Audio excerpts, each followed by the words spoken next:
US President Donald Trump has announced a raft of harsher tariffs on South Korea. We begin this morning with US President Donald Trump's surprise announcement to raise tariffs on South Korea. Trade wars don't usually announce themselves with explosions or emergency speeches. They arrive quietly through a sentence posted online, a percentage changed on paper, a decision that looks technical but carries consequences far beyond numbers. This story begins with one of those moments, a short message from Donald Trump, a sudden shift in tariffs, and an ally that realized without warning that stability was never guaranteed. Late on Monday, President Donald Trump said he would raise tariffs on South Korean imports, accusing Seoul of failing to follow through on a trade deal struck just months earlier. The increase was sharp and immediate in tone. Tariffs on automobiles, lumber, pharmaceuticals, and other goods would rise from 15% to 25%.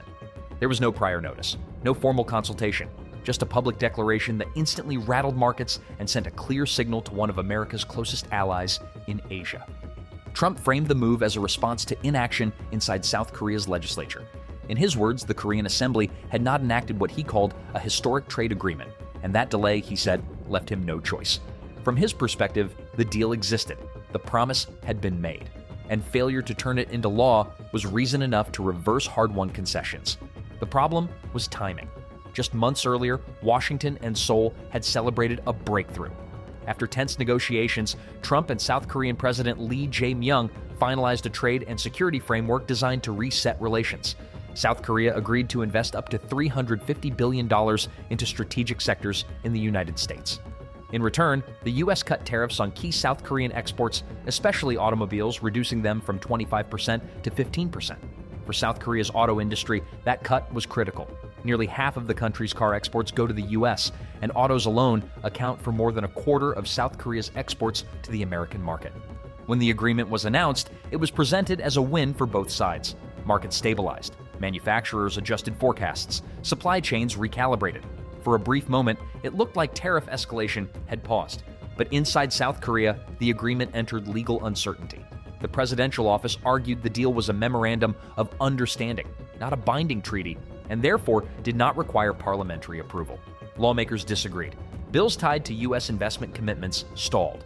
Political divisions slowed progress. What appeared resolved on paper remained unfinished in practice. Trump's announcement made it clear that patience had run out. The impact was immediate. Within minutes of the statement, shares in South Korea's biggest car makers dropped sharply. Hyundai and Kia both fell, reflecting investor fear that the higher tariffs would return them to a competitive disadvantage against Japanese rivals. General Motors, which produces roughly 500,000 vehicles a year in South Korea for export to the U.S., suddenly faced renewed uncertainty over costs and margins. Although the markets recovered some losses later in the day, the damage was already done. The message was not about one day of trading, it was about volatility. And volatility carries a price of its own. South Korea's government appeared caught off guard. Officials said they had not been informed in advance.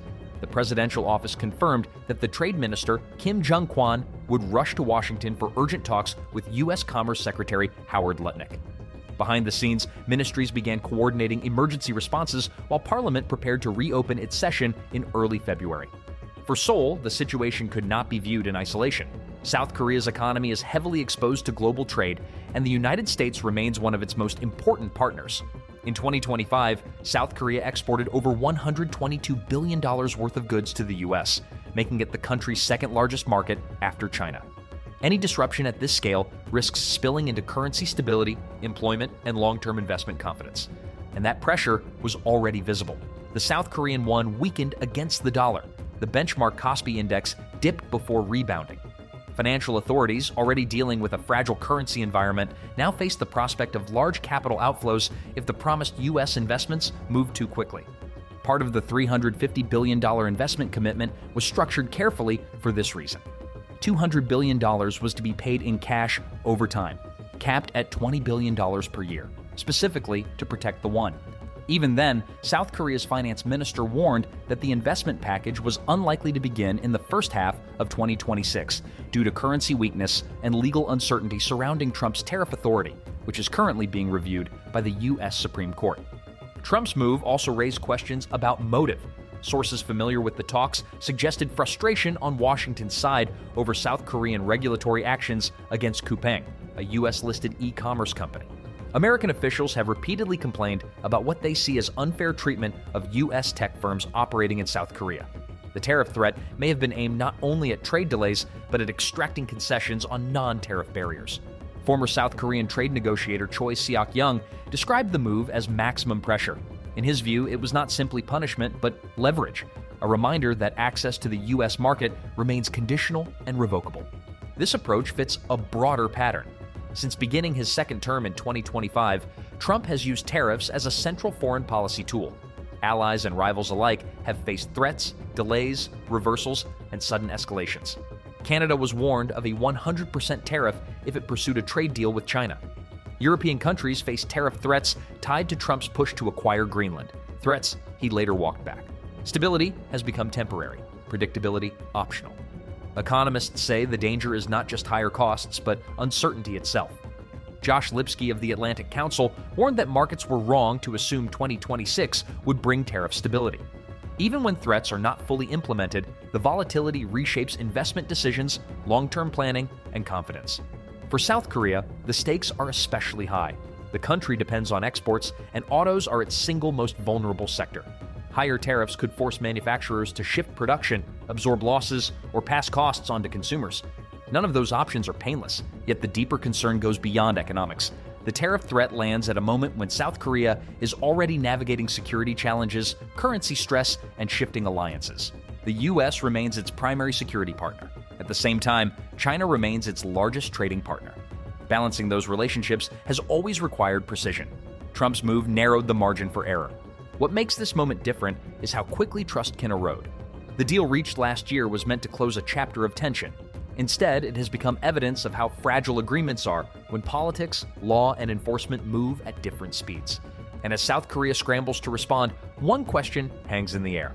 If a signed deal with massive investment commitments can unravel this quickly, what does that say about the future of trade relationships in an era where tariffs are no longer policy tools, but political weapons? That answer is still forming, and it will shape what comes next. Behind closed doors in Washington, South Korean officials understood that this crisis was no longer just about percentages on paper. It was about reassurance, about proving quickly and visibly that Seoul was still aligned with Washington's expectations. Trade Minister Kim Jung-kwon arrived with one objective: stop the tariff increase before it became irreversible. Meetings with U.S. commerce officials stretched late into the night, with South Korea pushing a simple argument. The deal was real, the commitments were real, and the delays were political, not defiant. But the problem was that Trump's strategy leaves little room for explanation. In his worldview, outcomes matter more than process. Laws passed matter more than promises made. And hesitation, even when procedural, is treated as resistance. South Korea's insistence that parliamentary approval was unnecessary clashed directly with Trump's demand for visible compliance. That gap in expectations turned a technical disagreement into a public confrontation. Inside South Korea, pressure mounted fast. Opposition lawmakers accused the government of mismanaging negotiations and underestimating Trump's unpredictability. Business leaders warned that even a temporary return to 25% tariffs could erase years of growth in the auto sector. Labor unions feared job cuts if manufacturers began shifting production to avoid U.S. duties. What had started as a diplomatic issue was now becoming a domestic political crisis.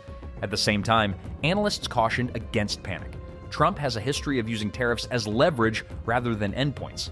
Threats are often deployed to force movement, then soften once concessions appear. In this case, the most likely path forward involved partial legislative action by South Korea, symbolic progress on U.S. investment commitments, and renewed dialogue over regulatory concerns involving American firms. Not a reversal of the deal, but a recalibration under pressure. Still, the damage to trust may last longer than the dispute itself. For global markets, this episode reinforced a harsh reality. Trade agreements under Trump are not stable frameworks, but ongoing negotiations. They do not end when documents are signed. They continue indefinitely, shaped by politics, perception, and power. For allies like South Korea, that means living in a constant state of adjustment. Every delay becomes a risk. Every internal debate becomes external vulnerability. The rules of engagement have changed, and predictability has been replaced by leverage. As the deadline for the tariff increase approaches, one outcome is clear. Even if the tariffs are delayed, softened, or quietly withdrawn, the message has already landed. Access to the U.S. market is conditional. Commitments must be visible.